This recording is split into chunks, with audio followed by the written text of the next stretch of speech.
¿cuál fue tu criterio en este asunto? Buenas noches, ¿cómo está? Disculpe, es que yo recién como que me cambiaron este curso, porque yo Ya, estaba en la mañana. Entonces ya, nos dijeron, enviamos un correo diciendo como que qué curso podemos ir, porque había un cruce de horarios. Entonces ya. ahí pude venir, o sea, recién el día viernes en la noche me dijeron que ya podía estar aquí, en este curso, en el 8-4. Ya, bueno, pero yo el día viernes les había pasado, les había hecho una asignación. Igual, chequéala. La pregunta era muy simple. ¿Cómo tú veías los problemas de América Latina? ¿Cuáles eran los problemas más importantes y cómo los ordenabas en orden a... ¿Cómo planteabas tú el orden de estos problemas? Veo que han venido ya bastantes más. Stephanie, Vallas, veo a Julio Jaramillo, esperemos que nos cante ahora. ¿Ah? David Galarza, Heidi Pacheco, por favor prendan las cámaras. Es importante que nos podamos estar viendo y que nos podamos estar conociendo, ¿no?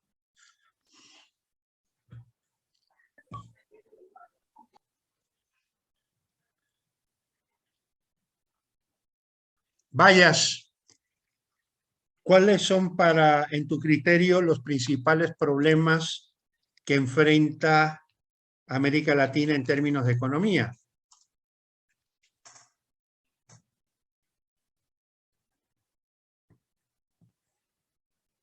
Hola, ¿me estás escuchando o no estás en clase? Hola. Bueno, los que no contestan es porque no están en clase. Si no están en clase, entonces yo no acepto que esté aquí una fotografía por asistencia, muchachos. ¿Ok? Estamos en línea, pero estamos haciendo una actividad y la actividad la hacemos todos.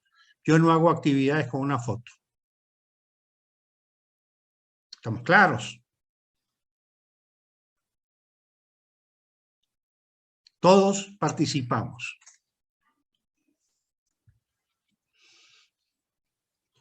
Bien, ¿quién más? Ya le he hecho preguntas directas a 5 personas. ¿Quién más quiere intervenir?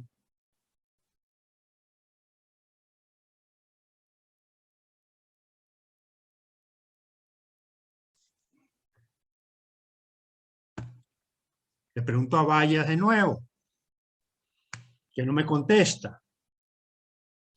Ah, ok, ya prendiste la cámara. Es que no estaba parando bola. A ver. No, tenía problemas con el Zoom. Ok. Estamos en clase y estamos en clase. O sea, esto es presencial por Zoom. No es que haya presencial y Zoom. Es presencial a través del Zoom. Todos tenemos que estar acá. ¿Ok? A ver, Vallas, cuéntame.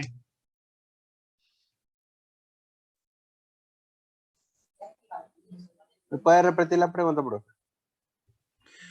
Yo a ustedes les asigné una tarea. ¿Qué contestaste?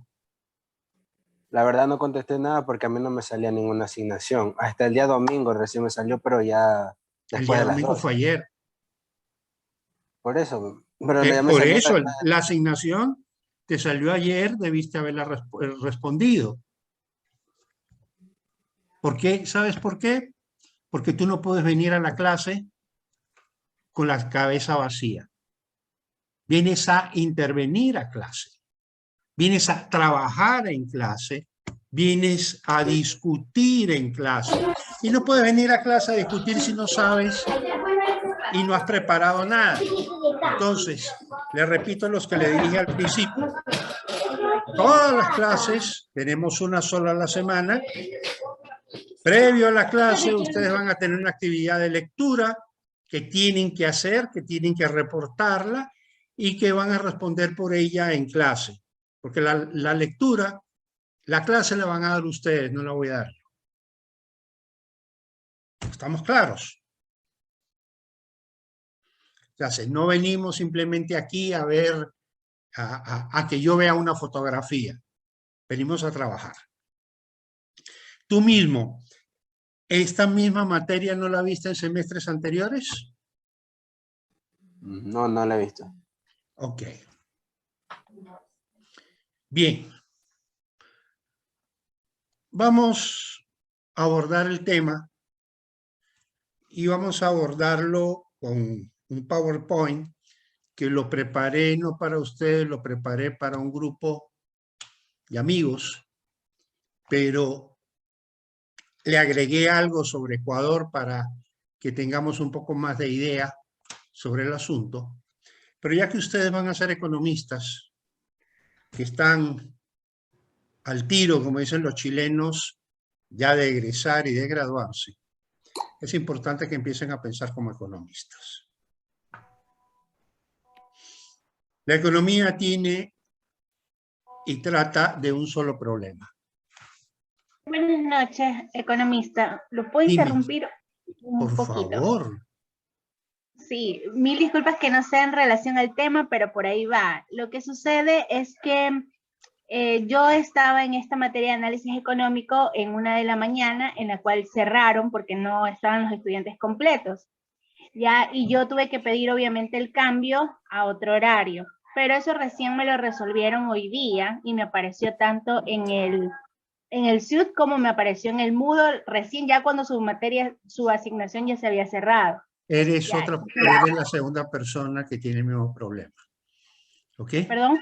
Eres la segunda persona que tiene el mismo problema. Ya, correcto. Les voy a contar un poquitito muy rápido para que nos conozcamos bien. Okay. Yo hace 5 años debí haberme jubilado. No lo he hecho porque le tengo miedo a la jubilación. Este año, sin embargo, por la pandemia y toda la cosa, y por eso es que estamos en línea, yo iba a renunciar, y fui a renunciar a la facultad. El decano y el subdecano, a quienes aprecio mucho y sé que me aprecian, tuvieron esa demostración de afecto de decirme, gordo, te necesitamos un ratito más. Lo de gordos por amistad, lo que necesitamos es ya una demostración de amor, de cariño, de respeto, porque soy bastante mayor que ellos. Y porque saben que en el fondo yo el día que me vaya, pues no sé qué es lo que voy a hacer sin ustedes. Para mí ustedes son importantes. Los regaño y todo, pero para mí ustedes son muy importantes para mí. Entonces acepté seguir, pedí un año sabático para terminar por lo menos un libro de 3 que tengo iniciados. No me quiero jubilar sin haber terminado por lo menos uno de esos 3 libros. Se empezó el trámite, por eso fue que no fui programado, pero cuando el trámite se empezó a dilatar, entonces me pidieron que por favor me reincorporara y por eso a mí recién el día viernes me programaron y me programaron con ustedes. Así que Stephanie, no eres la única. Todos estamos de alguna manera inmersos en la misma situación. Yo le agradezco a las autoridades de la facultad. Me sentí querido. Espero también sentirme querido por ustedes. Hasta de los que se queden de año, también esos quiero que me quieran. Yo los quiero igual. E igual se quedan de años y nos rinden, pero lo hago con todo el amor y con todo el corazón del mundo. Entonces, no te preocupes, Stephanie, yo lo entiendo. Lo que le decía a tus compañeros antes de entrar a clase y para la próxima semana yo les pido un poco más de puntualidad, es que tenemos apenas 2 horas de clase, 2 a la semana, una sola sesión.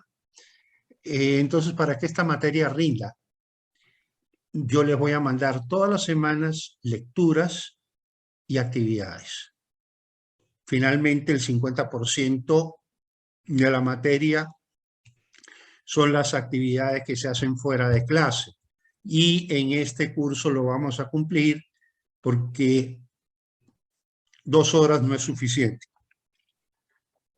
Entonces, para que el tiempo nos alcance y ustedes les sirva de algo esto y no sea simplemente llenar tiempo y llenar horas para llenar un requisito burocrático, vamos a tener todas las semanas actividades. Entonces, la de esta semana, estate tranquila, entiendo tu explicación, ya, pero en el transcurso de aquí al miércoles, yo les voy a subir algunas lecturas, algunas actividades que quiero que la hagan antes de venir a clase. Por eso les pido que la suban el domingo. Antes de venir a clase, no después de clase. ¿Ok? Ashley, tú tienes manito levantada, mija. Sí, buenas noches, economista. Lo que pasa es que en mi caso es mi primera clase, creo que también para la mayoría. Sin embargo, Para todos. Conmigo es para todos. Sí, sin embargo, yo el día de ayer pues me di cuenta de la asignación y pues la hice y todo, pero el momento de yo quererla entregar no me permitía y creo que la mayoría no le permitió, tuvo inconveniente. Sí, por eso he pedido, creo que, que se la pasaran a Jessica y que Jessica me la pasara por correo. ¿Ok? Okay. Gracias. Tranquila por eso, ¿ya? La próxima semana es harina de otro costal. Esta semana recién nos estamos viendo. Jessica me llamó el día viernes, si no me equivoco, que cómo íbamos a hacer una tarea si no habíamos tenido clase. Entonces le digo, es justamente por eso. Porque el tiempo hay que recuperarlo. No podemos... ¿Cuál grupo? Alguien está preguntando por cuál grupo. Bueno, aquí no hay grupos, aquí todos somos un solo grupo. Bien, yo les decía que en las raíces de la economía hay un solo problema. Uno. Y ese es el problema más importante que nosotros debemos enfocar. En realidad hay otros problemas más, pero hay uno que es la raíz de todo. Quizás problemas de raíz podríamos poner un 1 y un 1.5. Ya, todos los demás, todos, absolutamente todos, se derivan de esos dos elementos. El primer problema es el problema que lo formula Adam Smith desde el título de su obra magistral. ¿Cómo se llama ese libro famoso del que ustedes le hablaron y que espero lo hayan leído, de Adam Smith, escrito en 1772, si no me equivoco? ¿Cómo es que se llama ese libro?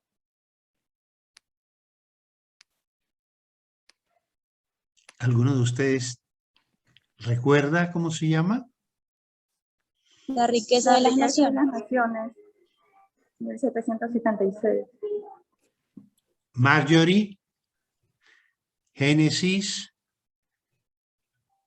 todos están equivocados. Ese no es el nombre del libro. Ese es el apodo que algunos ignorantes le pusieron al libro. Porque a mí no es que me dolían los huesos, yo tenía como que malestar. ¿Qué me decías, Carelis? Tu nombre me es conocido, aunque no me muestras el rostro. Tú fuiste alumno mío antes, ¿no es verdad? No, ¿No? primera vez que veo con usted, sí. Ah, ok, mija. Ok, entonces es otra que tiene tu mismo nombre, pero es que no es un nombre común. El tuyo no es un nombre común, por eso te lo preguntaba. A ver, averigüen cómo se llamaba ese libro. Que a ustedes les mintieron tanto diciéndoles un título que no es verdad.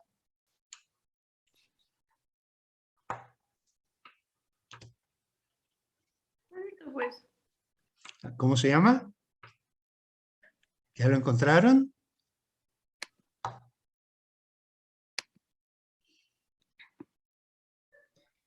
investigación ¿sobre qué?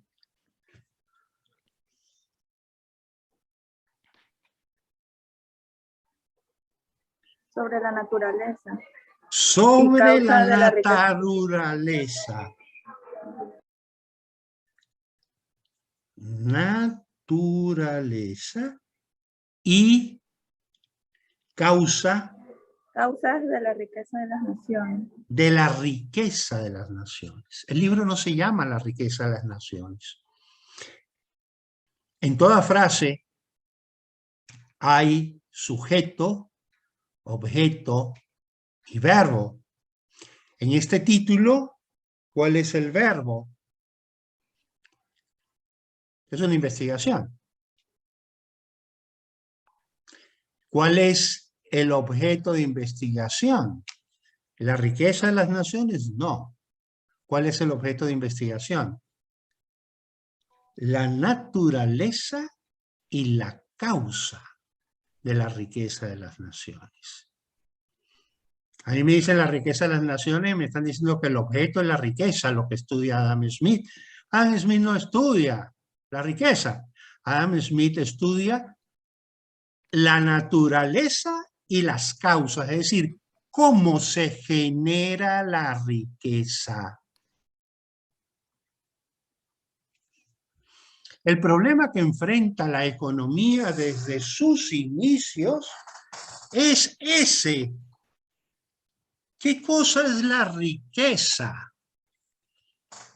Y ahí entonces estamos hablando de la naturaleza. ¿Qué naturaleza tiene la riqueza? ¿Qué características tiene la riqueza? Y el segundo elemento que estudia, ¿cuál es? La causa de las riquezas. ¿Cómo? Explique el porqué del orden en que considera. Sí, dime, Pamela, te escuchamos. ¿Qué decías, Pamela? ¿Puedes repetir? Hola, Pamela Domínguez. Sí, lo siento, no, es que no me di cuenta que tenía el micrófono encendido. Ah, yo pensé que estabas opinando. Bueno, qué No, bien. lo siento. Me hubiera encantado que lo hicieras. ¿Ya? Porque hasta me sonó algo muy bien, como que ibas a opinar algo de mucho sentido común. Decíamos entonces que el objeto de estudio de la economía es la naturaleza de la riqueza y las causas, cómo se genera la riqueza. ¿Por qué Adam Smith le daba tanta importancia a esto?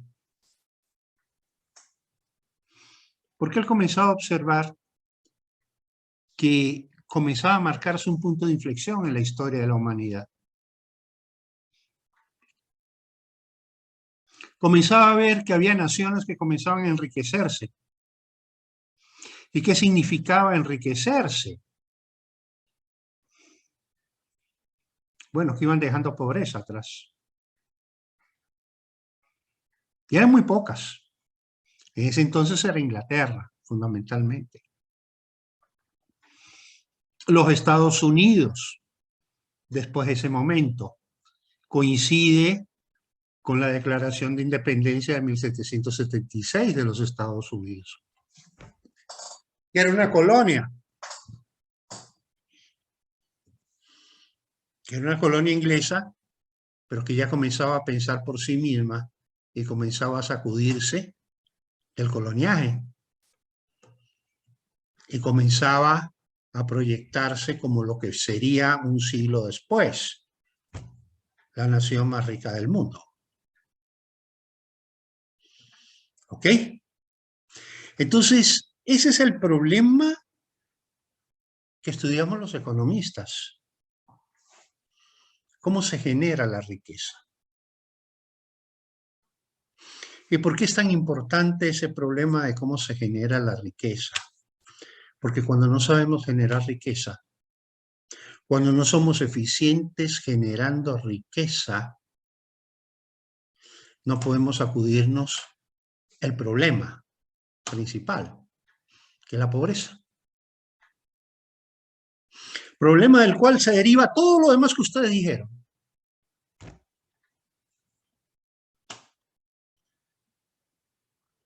¿Ok? ¿Qué significa pobreza? Pobreza significa ausencia de riqueza.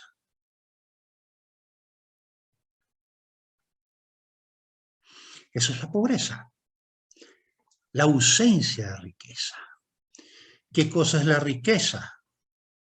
La riqueza es el conjunto de bienes y servicios que sirven para satisfacer las necesidades del ser humano. Eso es la riqueza. A veces con mentalidad medieval o con mentalidad mercantilista decimos que la riqueza es acumular oro. Eso no es riqueza. Eso es riqueza en tanto y en cuanto hay gente loca en el mundo que demanda oro y que está dispuesta a pagar por él. Pero ¿qué pasó con España? Se dice España se llevó las riquezas de América. No, España no se llevó ninguna riqueza de América. España se llevó el oro de América. ¿Y con el oro de América España fue rica? No, fue miserable. Ricas fueron las cortes mientras el oro duró. Y cuando se acabó el oro volvieron a la miseria. Moraleja. El estado natural de la humanidad es la pobreza. El estado natural de la humanidad no es la riqueza. El estado natural del ser humano y de la humanidad es la pobreza.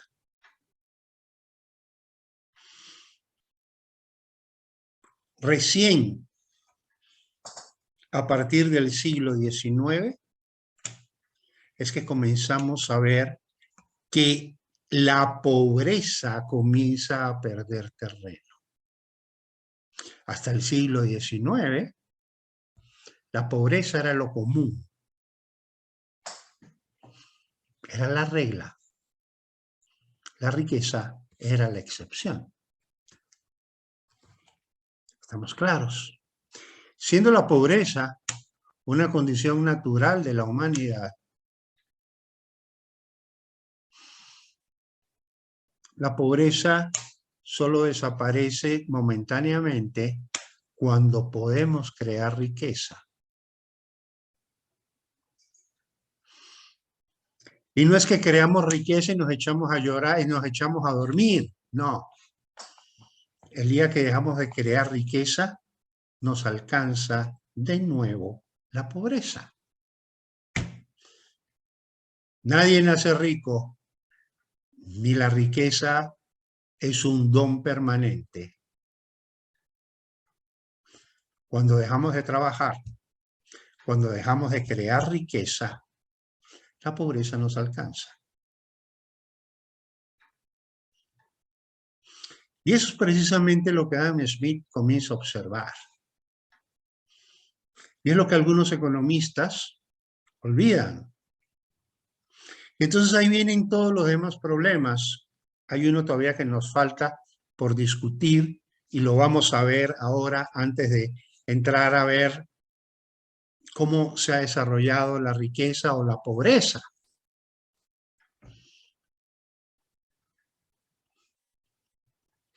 El otro elemento, que también de alguna manera Adam Smith lo investiga y escribe sobre ello, es una palabra que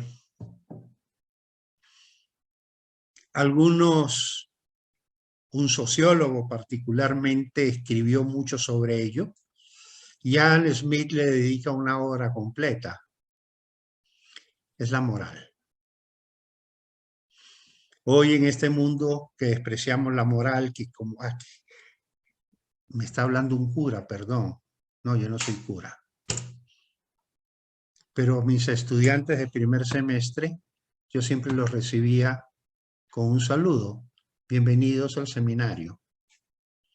Aquí vamos a estudiar moral. ¿Por qué? Porque la economía es una ciencia moral. ¿Qué significa que es una ciencia moral? Que es una ciencia cuyo funcionamiento está moralmente condicionada. Hay condicionantes morales que los economistas los tomamos tan implícitamente que no tenemos conciencia de ellos. Pero que sin esos considerandos, la economía no tiene sentido. Les hago una pregunta. ¿Qué cosa es el Producto Interno Bruto per cápita de un país? ¿Qué es el PIB per cápita? David, ¿lo puedes definir? ¿O Buenas Félix? noches. Sí, buenas noches. ¿Qué cosa es el PIB per cápita?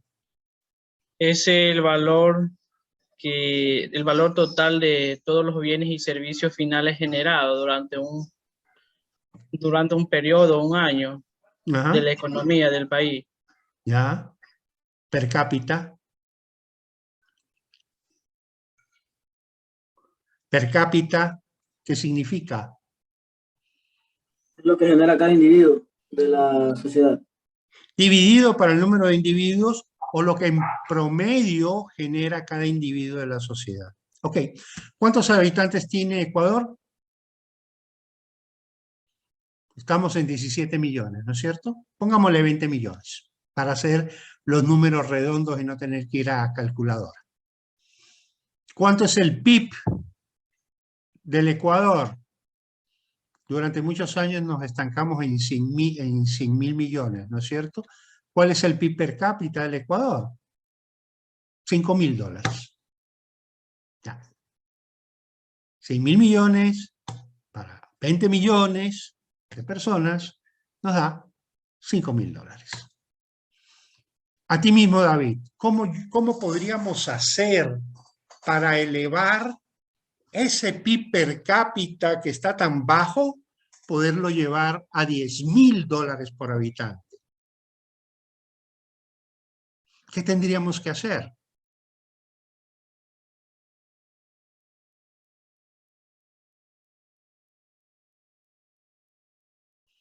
A ver, ¿qué Hacer medidas? inversiones, Inversiones, ¿qué más? aumentar el gasto público. Aumentar el gasto. Dios me coja confesado, no estoy de acuerdo con eso, pero bueno, eso fue lo que te enseñaron. ¿Ya? Tendremos tiempo en este curso para enterrar esas ideas. Y Stephanie, ¿qué medida de política económica tú tomarías para elevar el PIB del Ecuador, de que tiene 20 millones de habitantes y que actualmente solamente 100.000 millones, que solamente tenemos 5.000 dólares por habitante, para elevar eso a $10.000 por habitante? ¿Qué harías tú? Bueno, yo creería que la política tiene que ir basada en base al empleo, generar un poco más de empleo, que era lo que decía el compañero de inversión, para poder generar empleo y que de esa manera aumenten los ingresos y los sueldos. Me gusta. Pero algo más fácil. Díganme algo más fácil para poder duplicar el PIB per cápita del Ecuador. ¡Rápido! O sea, técnicamente tendría que ser producir más y eficientemente. Producir más y eficientemente. Miren todas las respuestas, chicos, que ustedes me han dado.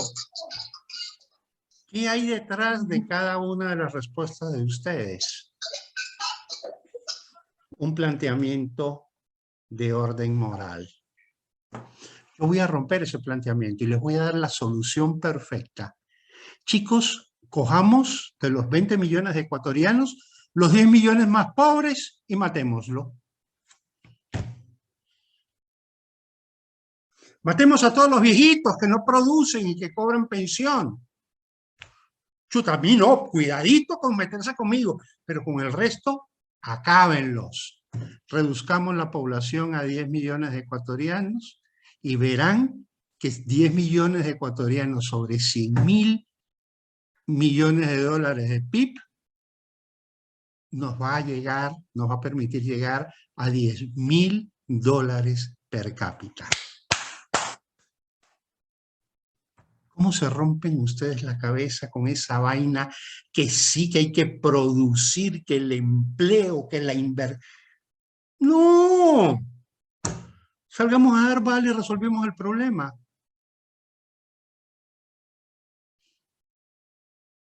¿Por qué me miran con esa cara?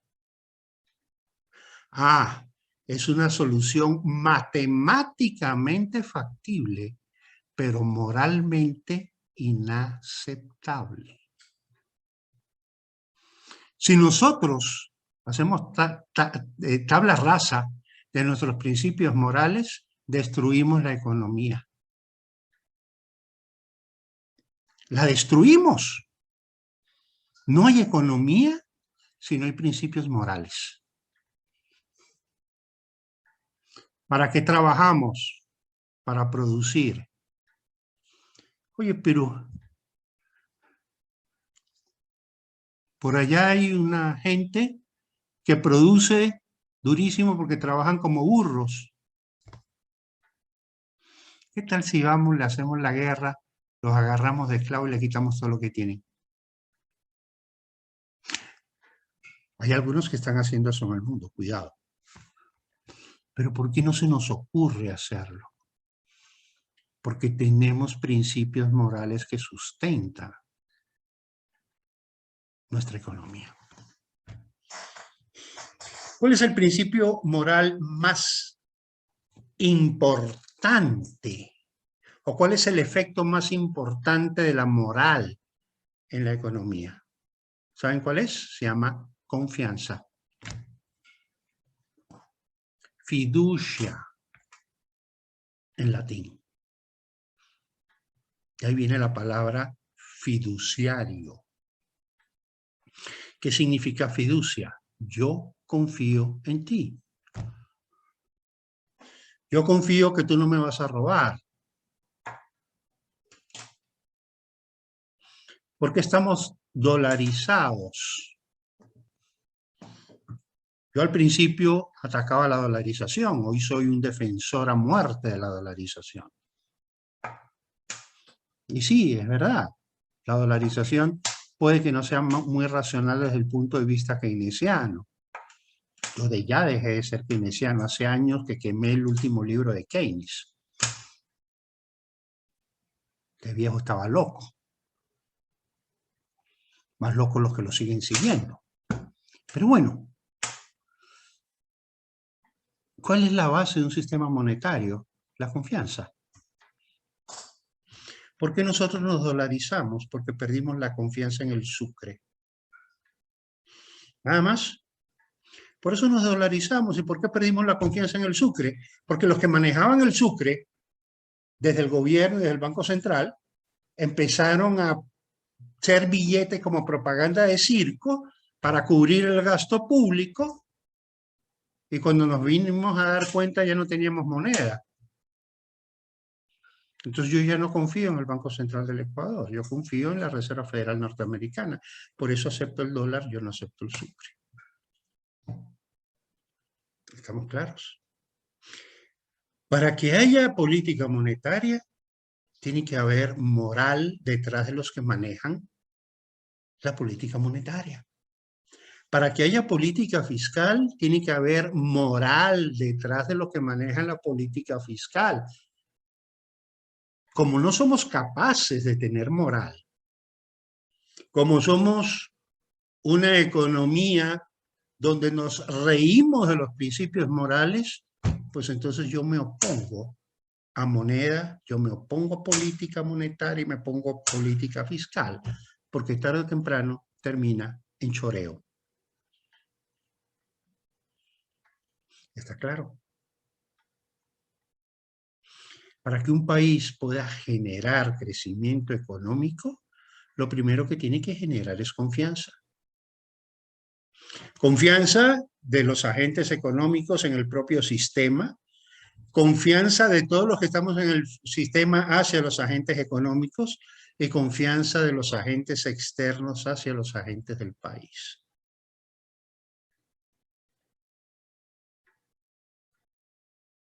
Si nosotros matamos la confianza, estamos matando la economía.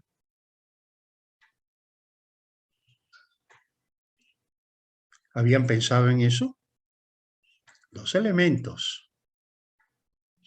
Cómo se crea la riqueza y la moral como sustento del sistema económico. ¿Cómo yo puedo avanzar en mecanismos monetarios? Avanzando en la confianza. ¿Cómo se le llama al dinero que emite el Banco Central? ¿Qué nombre tiene ese dinero? A ver si ustedes lo saben. Dinero fiduciario. ¿Por qué le llamamos dinero fiduciario? Porque es dinero de confianza. ¿Confianza en quién? En quien lo emite. Yo los invito a que cojan un billete de $1, cojan un billete de $100 y compárenlos. ¿Cuál es la diferencia entre el billete de $1 y el billete de 100? ¿Saben cuál es la diferencia? El dibujito. Nada más. Ahora, ¿cómo yo sé que un billete de 100 vale 100 veces el billete de 1? Porque tengo confianza en la Reserva Federal de los Estados Unidos, que es el que me dice que este vale 100 y este vale 1. Porque es un simple papel. ¿Qué valor tiene ese papel? El valor que el emisor le da. Y la confianza que yo tengo en el emisor. Por eso es que ustedes ven en esta guerra que se está dando, que es una guerra donde Ucrania pone los muertos, pero que en realidad se desarrolla entre Estados Unidos y la Unión y Rusia. Una de las armas que Rusia usa contra Estados Unidos, ¿cuál es? El petróleo me lo pagan en rublos. ¿Por qué? Porque trata de desmerecer el dólar. Trata de romper la confianza internacional en el dólar. Yo no creo en el dólar, yo no recibo dólares, yo solo recibo rublos. El problema es que sus rublos tampoco nadie los quiere. Pero no es el primero que hace eso. Maduro también creó su propia moneda para sustituir el dólar. ¿Fracasó por qué? Porque nadie creía en ella. Para que una moneda tenga éxito, detrás de esa moneda tiene que haber un emisor digno de confianza.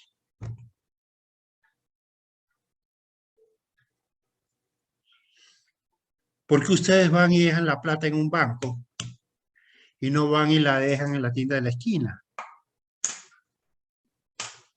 Porque el banco, las características del banco es precisamente crear confianza. Entonces ustedes le entregan su plata al banco y el banco sabe lo que les entrega a cambio. Nada. Hay un papelito, pero ese papelito no sirve para nada. Tiene un sello de una persona que ustedes ni siquiera saben cómo se llama. Y un garabato ahí. Lo que vale realmente de respaldo al dinero que ustedes dejan en el banco es la contabilidad del banco.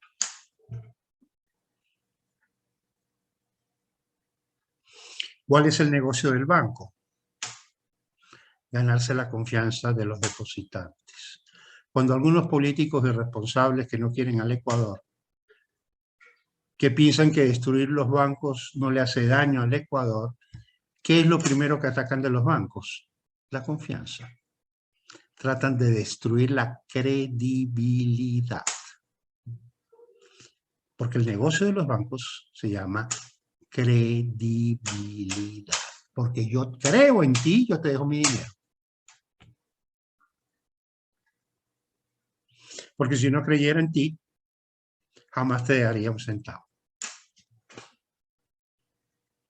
Yo creo que vas a ser honesto, yo creo que me vas a cuidar mi dinero, yo creo que me lo vas a devolver, por eso te los concedo. Entonces, fíjense, chicos, dos principios fundamentales en economía. El uno,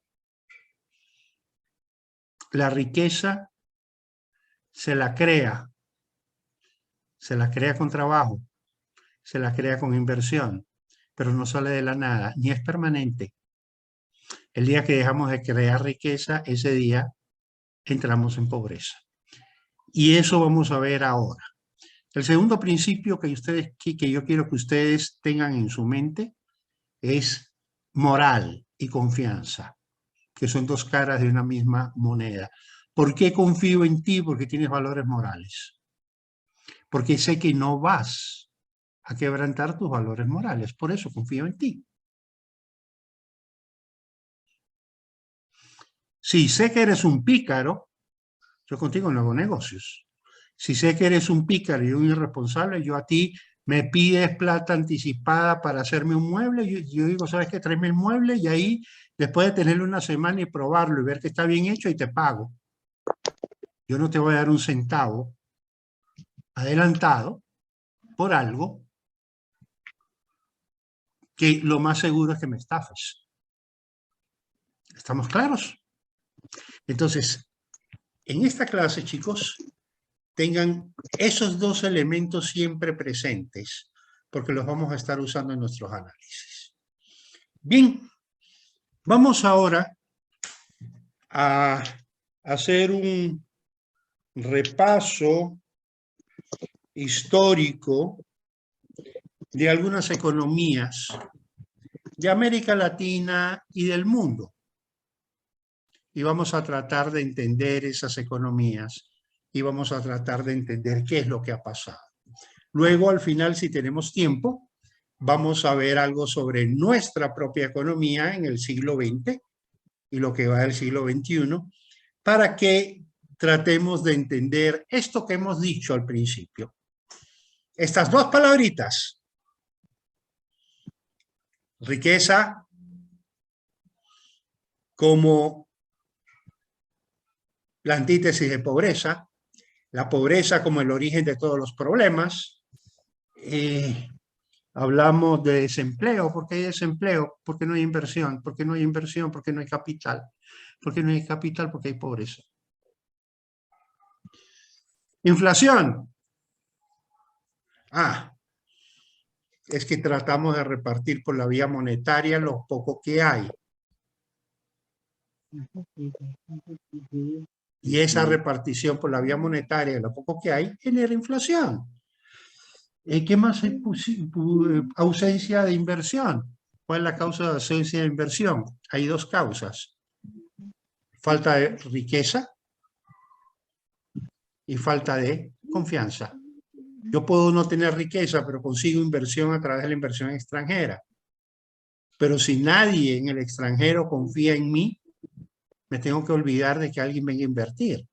Nadie invierte en un sitio que no le merece confianza. Nadie invierte en un sitio que sabe que va a salir goleado. ¿Ok? Entonces, fíjense cómo estas dos palabritas van jugando.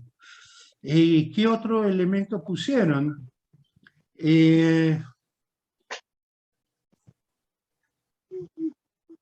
La ignorancia. ¿Qué cosa es la ignorancia? Ausencia de conocimiento. ¿De dónde viene la ausencia de conocimiento? La falta de educación. ¿Por qué falta de educación? Porque no hay inversión para porque no hay inversión en educación. ¿Ok? Bien.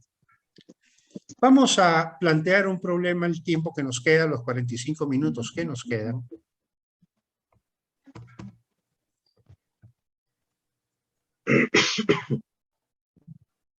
Cuidado con el coronavirus.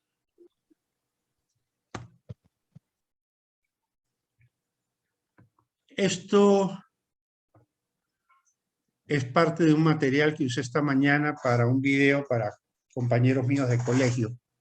Sí, yo también pasé por el colegio, estoy viejito, pero pasé por el colegio. Soy de la promoción de 1971 y sí, viejitos y todos nos seguimos chateando, estamos en distintas partes del mundo, nos comunicamos, muchos de ellos son colombianos, tratan de entender qué es lo que está pasando en Colombia con el proceso electoral y yo trato de explicárselo desde el punto de vista del análisis económico. Pero bien, veamos esto. Esto es Colombia. Desde 1870 hasta el año 2018. Ese es el PIB per cápita a precios del año 2011. Desde 1870 hasta el año 2018. Y esto son cifras calculadas por un proyecto holandés llamado Proyecto Madison. Madison era un profesor de una universidad holandesa, él era británico, pero su proyecto, que duró muchos años, cuando él muere el año 2011, sus discípulos lo siguen y la universidad lo patrocina. Y lo que ha hecho Madison es tratar de hacer algo que es tremendamente difícil. ¿Cómo yo puedo extrapolar el PIB? ¿Cómo puedo comparar un PIB de los años 1700 con el PIB del año 2020, cuando los productos son distintos, las canastas son distintos, los gustos y la variedad de bienes, la calidad de los bienes, las tecnologías son distintas? Entonces, de alguna manera, ellos desarrollaron su metodología para poder hacer este trabajo y lo hicieron a precios de 2011. Es el último año precisamente que vive Madison. Ellos lo están actualizando continuamente. Ustedes pueden entrar en internet, ver Proyecto Madison y se lo pueden bajar. Hay información del mundo entero. ¿Ya? Aquí ustedes ven Colombia entre 1870 y el año 1906. Si ustedes ven este trayecto de aquí, ¿qué pasa con el bienestar de las personas? ¿Qué pasa con el PIB per cápita? No se mueve. No se mueve. No crece. Es una suerte de constante.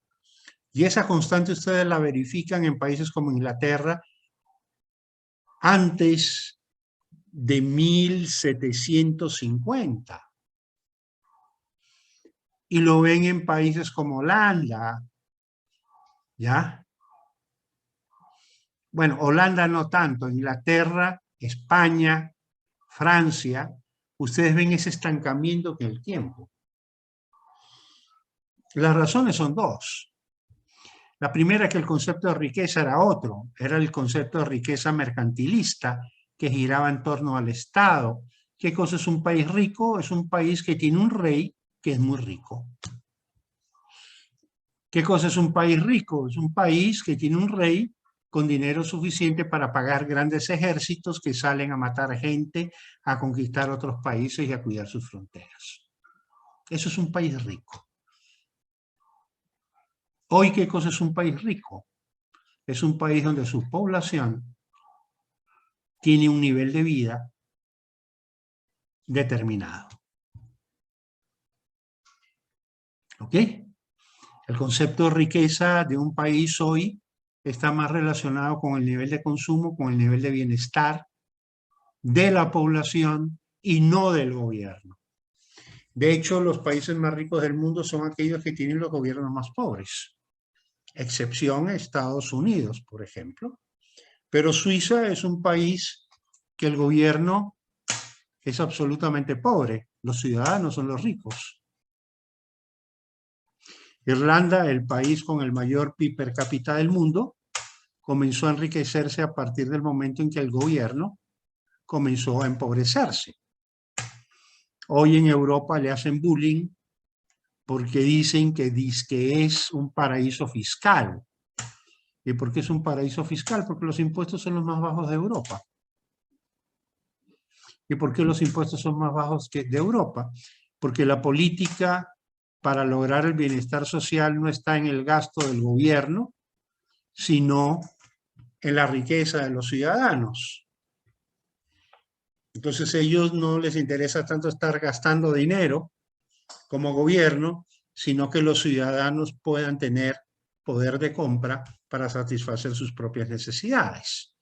Entonces, los conceptos de riqueza van cambiando, ¿no? En el mercantilismo, un país rico era un país que tenía un gobierno rico. No importa que la gente se esté muriendo de hambre.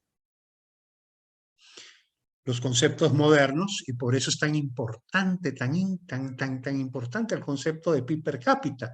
Muchos economistas le cargan bronca, que no, que esa vaina, ¿para qué? Pero es fundamental.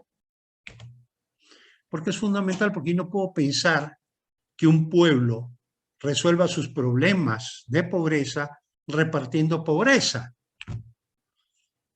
Si Ecuador tiene un PIB per cápita a valores de 2011 está en $10.000 más o menos, a valores corrientes está en 5.000. Si yo tengo un país que produce riqueza suficiente para, si la repartiéramos, a cada uno le diéramos $5.000, seríamos un país de gente pobre. Totalmente pobre. No estaremos repartiendo riqueza, estaremos repartiendo pobreza. Bien, ven, esto es Colombia. Si ustedes se dan cuenta, tiene una curva de PIB per cápita parecida al Ecuador. El de Ecuador la tenemos desde 1900, pero esta parte de aquí es muy parecida porque todos los países de América Latina de alguna manera en el siglo XXI han tenido un comportamiento, perdón, los últimos 20 años del siglo XX y el siglo XXI han tenido un comportamiento muy parecido. Yo quiero mostrarles esa misma curva, pero segmentada. ¿Qué tasas de crecimiento ha mostrado Colombia en los distintos segmentos históricos que ha tenido? Pues bien, ese primer segmento que ustedes ven que es plano, pero que va de 1870 hasta 1906, más o menos, la economía de Colombia, en términos per cápita, crece a 1,84%. No es un crecimiento malo, porque es per cápita, pero sí es bastante bajo. ¿Qué pasa de 1906 a 1950 más o menos? La economía se acelera a 2,79, casi 3. Se desacelera del 50 al 90 y eso nos pasa también a nosotros de alguna manera. Y es esa época cuando los keynesianos se pusieron de moda, que le hicieron caso, que le quisieron hacer caso a Carlita Ceballos, que dijo que para que la economía crezca hay que gastar, y el gobierno tiene que gastar. Y sí, es esa época donde nosotros le hacemos caso a esas cosas. Y Colombia, Ecuador, y todos le hacían caso. Y es el periodo de la historia de Colombia donde la economía crece más lentamente, 2,09. Y el último periodo, que ya es del año 99, después de la crisis bancaria, ellos también tuvieron una crisis bancaria el año 98, muy parecida a la nuestra. En realidad la crisis bancaria, eso que los políticos dicen que sí, que el feriado bancario, que el fulanito que se llevó la plata, que el menganito, eso es cuento. La crisis bancaria es una crisis mundial, pero especialmente en América Latina fue cruenta. Comienza en 1995 en Venezuela con la caída del Banco Latino. Con el Banco Latino, este arrastra por lo menos a 15 bancos más de los más grandes de Venezuela y produce el primer crack bancario de dimensiones estratosféricas en América Latina. Es a partir de ese momento que se produce el fenómeno Chávez, echándole la culpa a alguien por algo que era una acumulación de problemas que venían atrás justamente a partir de esto. De una economía que comenzaba a crecer cada vez más lento, apuntalada en un ambiente de inflación y altísimo gasto público. Luego del crack de Venezuela, viene el crack de México, 6 meses después, el efecto tequila, que se llama. Luego del efecto tequila, viene el efecto tango en Argentina, Uruguay, Brasil, de ahí colapsa Perú y colapsamos nosotros el año 99 y colapsa Colombia el año 98, más específicamente.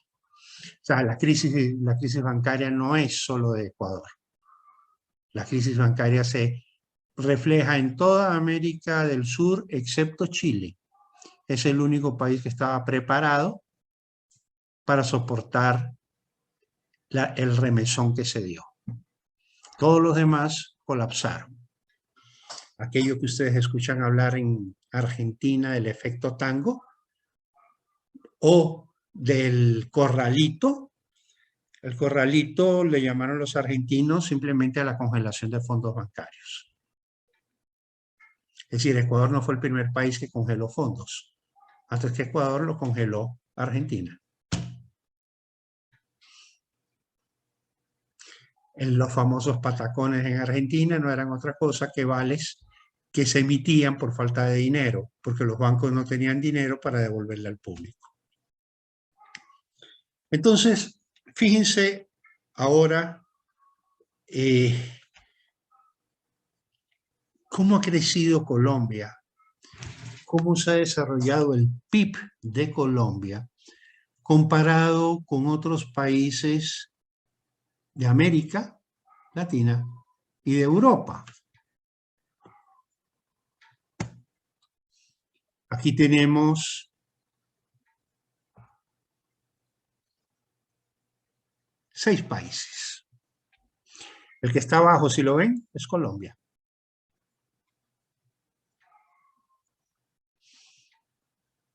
Pero no era el más pobre, precisamente entre los años 30 y los años 50. No, no era el más pobre. Había uno que sí era el más rico, era Argentina. ¿Lo ven? Argentina es el azul, el que está arriba. Argentina era uno de los países más ricos del mundo, estaba entre los 5 países más ricos del mundo. América era bipolar, en el sentido de que tenía 2 grandes potencias económicas en su territorio. En el norte tenía Estados Unidos, en el sur tenía Argentina, que rivalizaba con Estados Unidos, que rivalizaba con Inglaterra.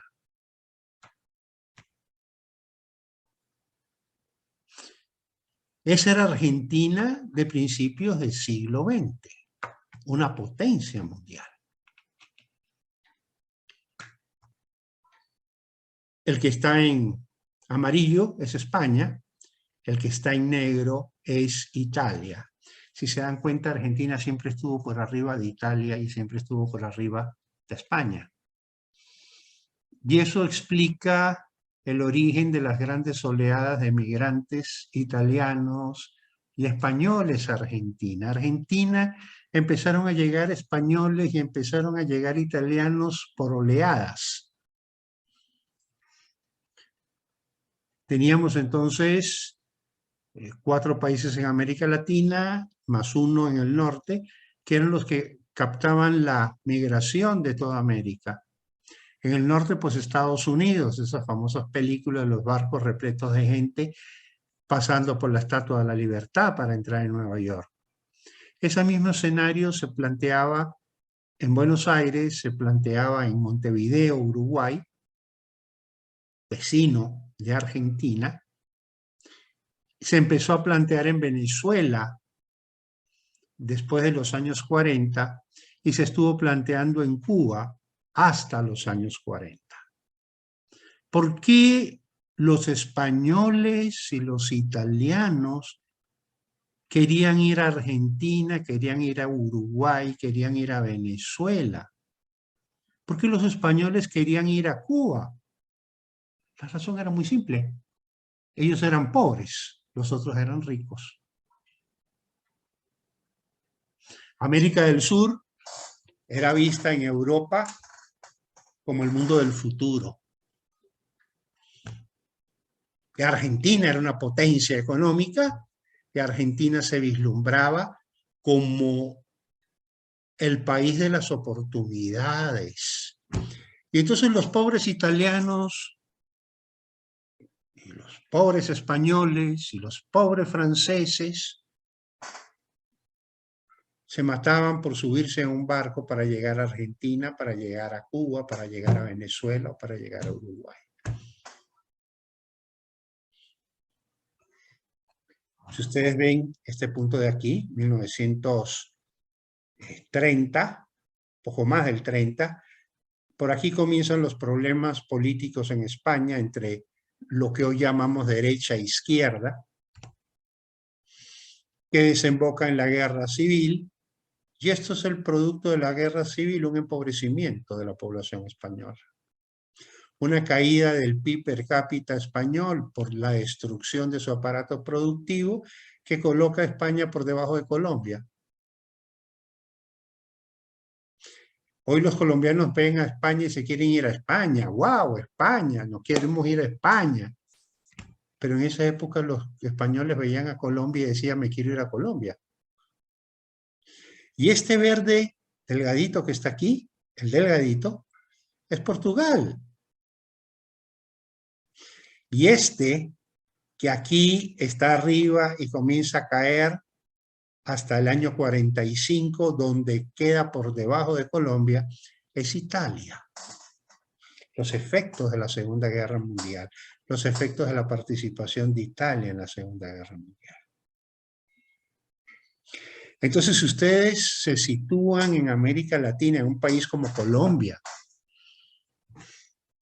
en los años 40, principio de los años 50, ustedes se van a sentir que están en un país que, pese a su pobreza frente a otros países de América Latina, como era Venezuela, miren cómo crece Venezuela, justamente a partir del año 35, Venezuela comienza a crecer en su economía.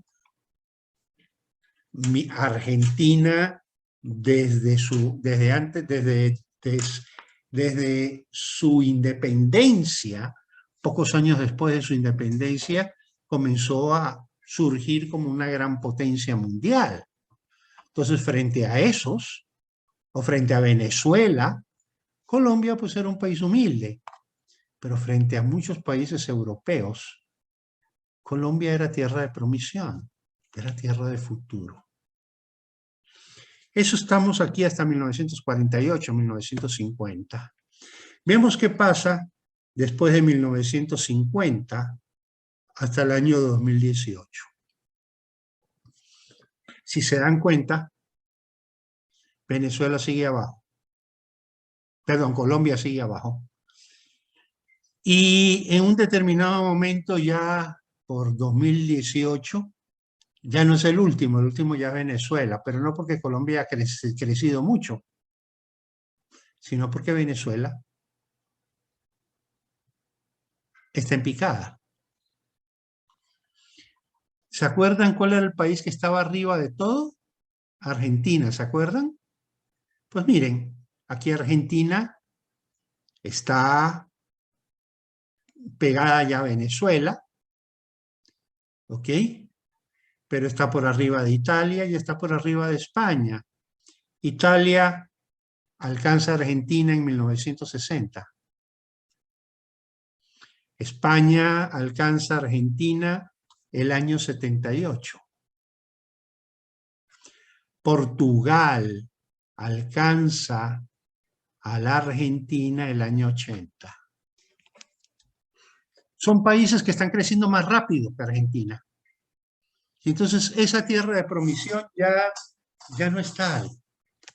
Ya los europeos ya no están viendo a Argentina como el país a donde ir a vivir, porque hay futuro.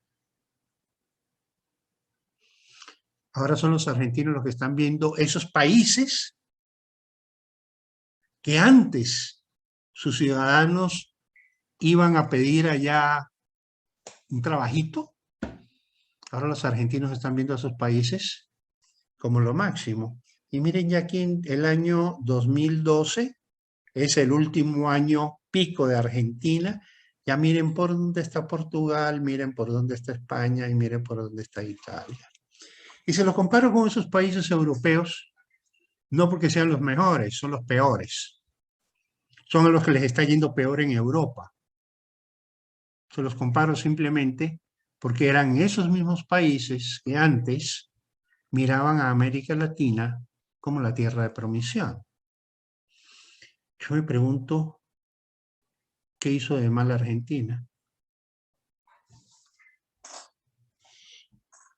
¿Será que los yanquis fueron y los destruyeron? ¿Qué hicieron los argentinos de mal?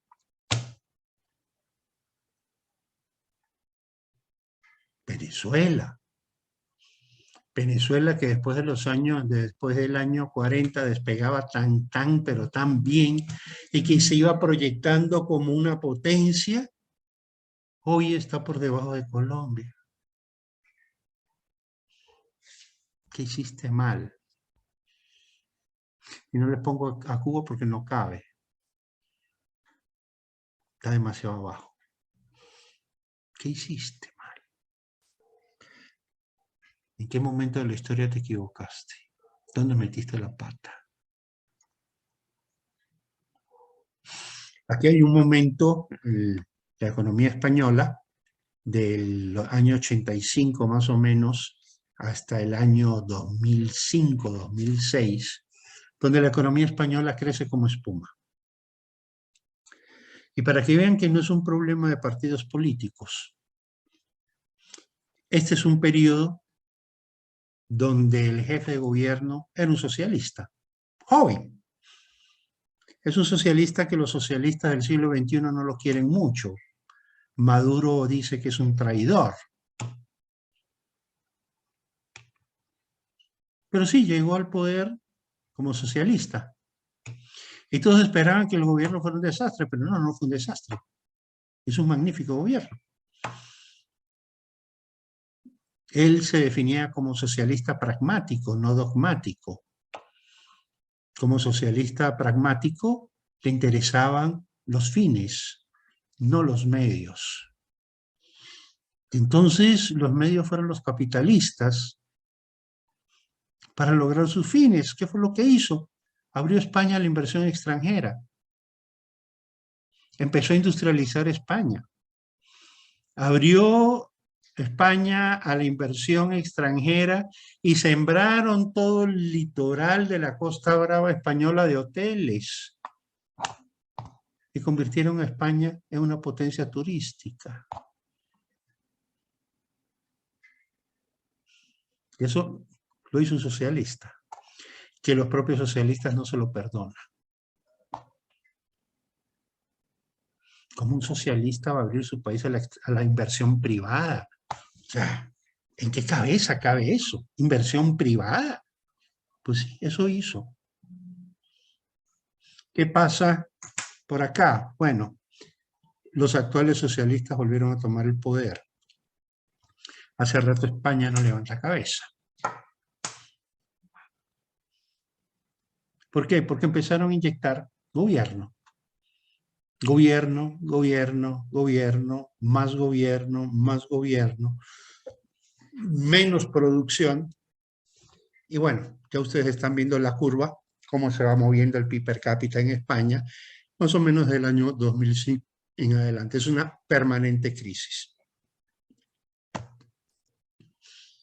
Aquí tenemos Argentina, Colombia, Venezuela, pero ya no comparados con Europa, sino comparados con dos países muy pobres.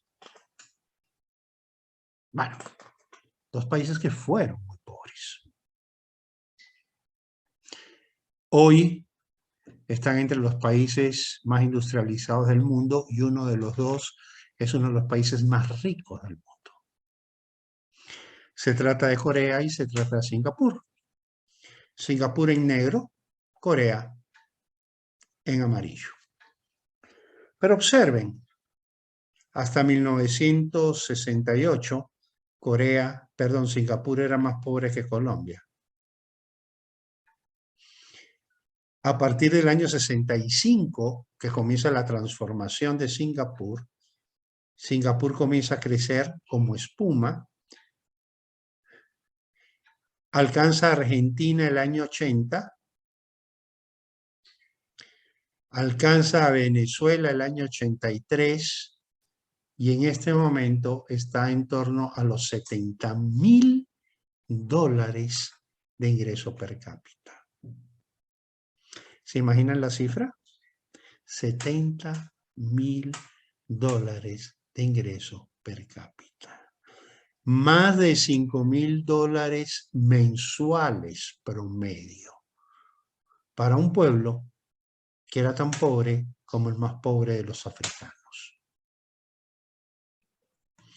Esta es Corea. Y a mí Corea me llama mucho la atención. Me produce un sentimiento medio extraño entre la satisfacción, el odio y la frustración. Resulta que para inicio de los años 80, Corea era un país más pobre que Colombia. Pero no solamente más pobre que Colombia, también era más pobre que Ecuador. Y de pronto empezaron a llegar al país unos carritos que se llaman Hyundai. ¿Y eso dónde fue hecho? En Corea. Ah, pero son bastante malos. ¿Ah? Sí, al principio eran bien malos. Hasta la pintura les sonaba, pobrecitos. Pero vayan y vean lo que es un Hyundai hoy.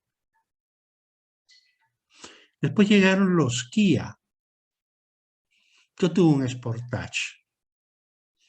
Es rudimentario. Pero vayan y vean un Sportage hoy.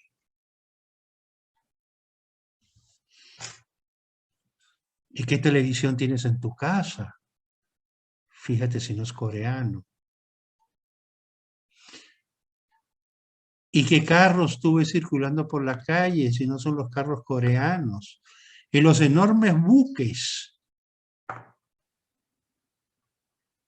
llamados Post-Panama, muchos de ellos ¿dónde son hechos? Sino en astilleros coreanos. Y resulta que hoy, desde computadoras, equipos electrónicos, equipos de comunicación, lo que ustedes se pueden imaginar en alta tecnología, es producido ¿dónde? En Corea. Un país que era más pobre que Ecuador, hoy está en torno a los $40.000 de ingreso per cápita. $40.000 de ingreso per cápita, chicos. Algo así como $4.000 mensuales. Para un país que era tan pobre como el más pobre de los países africanos. Y miren Argentina, ¿se acuerdan esa gran potencia que está entre los 5 países más ricos del mundo? Miren por dónde anda. Miren a Venezuela, la segunda potencia petrolera del mundo. Miren por dónde anda. Miren a Colombia, ese país que adoptó todas las doctrinas de CEPAL, que en la universidad sus dirigentes siempre se declararon keynesianos y cumplieron al pie de la letra eso que una compañera de ustedes dijo, hay que gastar para crecer.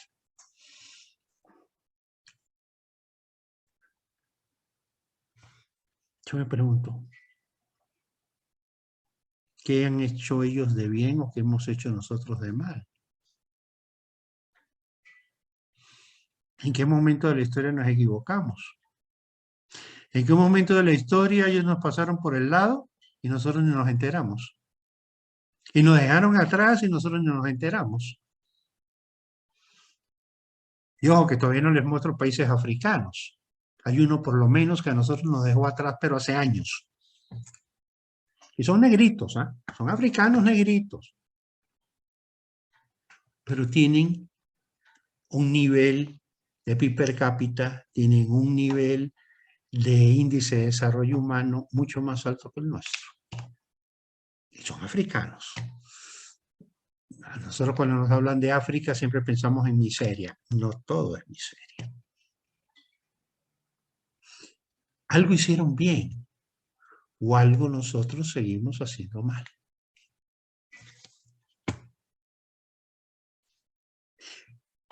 Aquí para que ustedes vean que España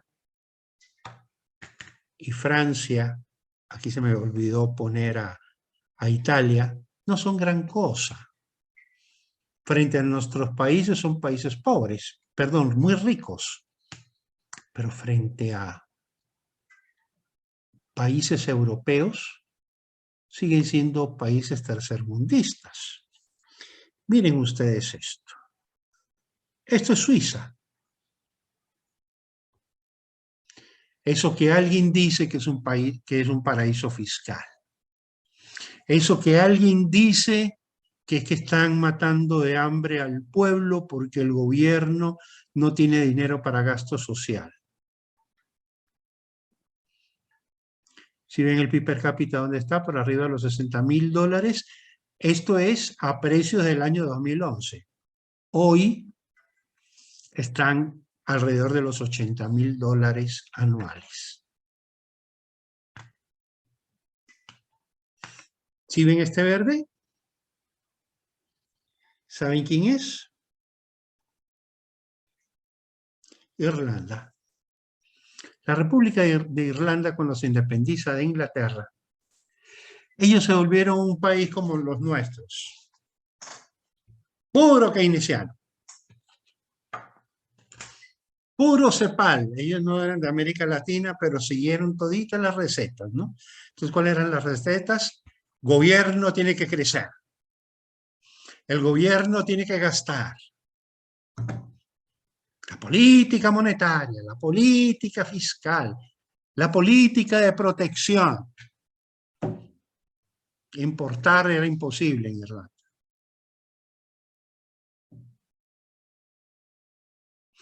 ¿Cuál es el resultado? Que después de la independencia, un país que tenía 9 millones de habitantes se quedó solo con 3. 6 millones de irlandeses emigraron.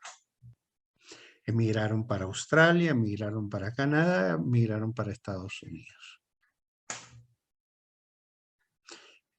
En Irlanda solo quedaron 3 millones de personas, las que no se pudieron ir. Las que eran tan chiros que no les alcanzaba ni siquiera para irse del país. Pero si ustedes se dan cuenta, pues Irlanda, este negro que está aquí es España.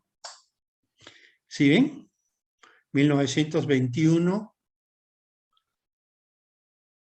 hasta el año 36 era tan pobre como España. Por ende, mucho más pobre que Argentina, mucho más pobre que Venezuela. Tenía el nivel de pobreza de Colombia. Pero si ustedes se dan cuenta aquí, a partir del año 85, miren lo que pasa con el PIB per cápita de Irlanda.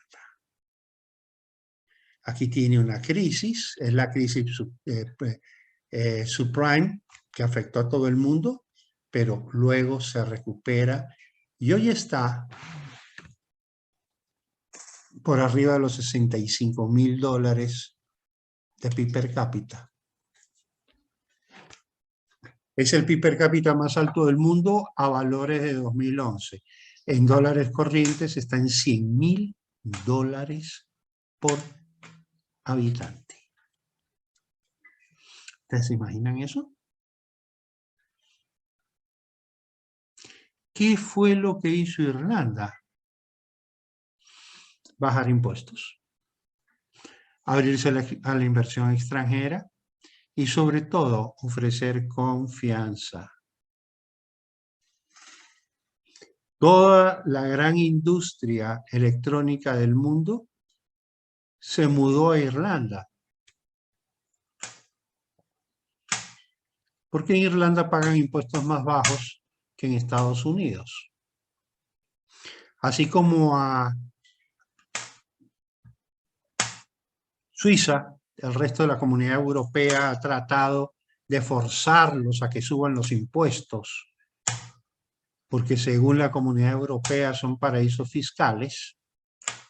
El éxito de ellos ha sido precisamente eso, empoderar al ciudadano. No resolver el problema al ciudadano, sino permitirle que el ciudadano tenga ingresos suficientes para resolver sus propios problemas.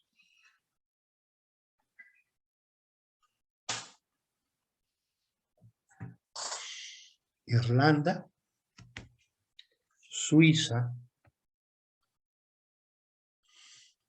Singapur, Corea. A esta lista debemos de agregar Nueva Zelanda. A esta lista debemos agregar Luxemburgo. A esta lista debemos agregar un país africano, Mauricio. A esta isla tenemos que agregarle de alguna manera Panamá, con un problema. Panamá tiene políticas fiscales bastante atractivas para la inversión, pero tiene un grave problema, se llama confianza. Al fin y al cabo, el panameño se parece mucho a nosotros. Y de alguna manera, muchas empresas confían más en otros países que en Panamá. Ya Panamá tuvo a Noriega, ya Panamá tuvo sus problemas en épocas de Noriega, etcétera, etcétera, etcétera, etcétera. Y eso es lo que de alguna manera a Panamá, a pesar de que Panamá tiene el PIB per cápita más alto de América Latina, por arriba de Chile y junto a Costa Rica, Panamá adolece precisamente de ese problema de confianza. Irlanda no tiene esos problemas de credibilidad y por eso la inversión fluye a volquetadas.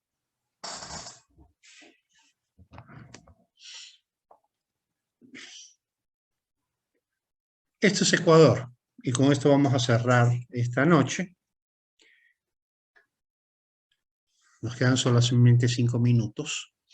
Si ustedes se dan cuenta, Ecuador desde 1900 hasta el año 2018 realmente, porque el dato llega hasta el 2018, ha crecido en promedio 1,99% anual. Esa es la tasa de crecimiento que ha tenido el Ecuador a lo largo de su historia. Pero si ustedes se dan cuenta, Ecuador tiene distintas etapas. Si ven, tiene aquí una etapa hasta más o menos 1927, 1930. Entre 1930 y 1945 tiene una etapa de muy lento crecimiento. Del 46 en adelante tiene una etapa de crecimiento bastante acelerado hasta el año 81. Aquí tiene un momento de desaceleración, esto es lo que llamamos la década perdida, que va del 83 más o menos, que es más de una década, son en realidad 2 décadas, hasta el año 98. Y acá tenemos el siglo XXI con 2 etapas. Pero bueno, chicos, eso lo vamos a ver la próxima clase. Yo les voy a subir a ustedes. Ay, déjenme.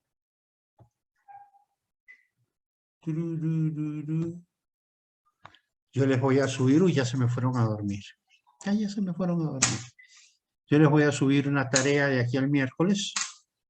Les voy a dar cierta información para que la próxima clase ustedes sean los protagonistas. ¿Ok?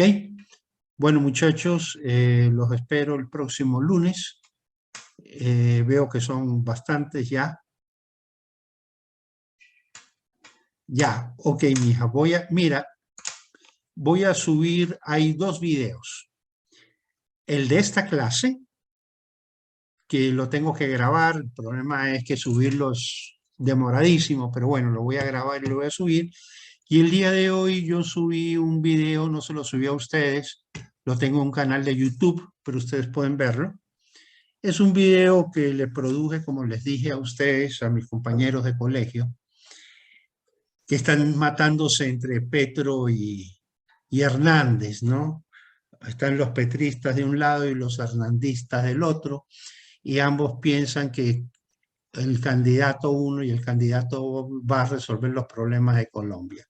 Entonces yo lo que trato de decirles en este video, y por eso es que pongo a Colombia como protagonista, es que ningún país se desarrolla en un periodo de gobierno que no es un problema de voluntad del gobierno, es un problema de voluntad de la gente para trabajar, para meterle ñeque y para crear confianza, para que vengan otros brazos en forma de capital para desarrollar el país. Mientras no creamos confianza, esto no va a salir adelante nunca. Siempre nos quejamos de que los ricos sacan el dinero del país. Yo les pregunto, si ustedes fueran ricos, ¿dejarían un centavo en este país? Yo no. Si yo lo tuviera, soy sincero, no dejaría un centavo. ¿Para qué? Para que venga un gobierno y diga, se acabó la dolarización, empieza a devaluar y lo poquito que tengo me lo licúe y me lo trague. No, gracias. ¿Me explico? Y yo sé que ustedes pensarían exactamente igual si tuvieran el dinero, que yo no tengo. Entonces, si yo no creo confianza para que la gente sepa que se puede sentir segura en Ecuador como se siente seguros en Suiza, o como se siente seguros en Luxemburgo, como se sienten seguros en Irlanda, o como de alguna manera también se sienten seguros en Panamá.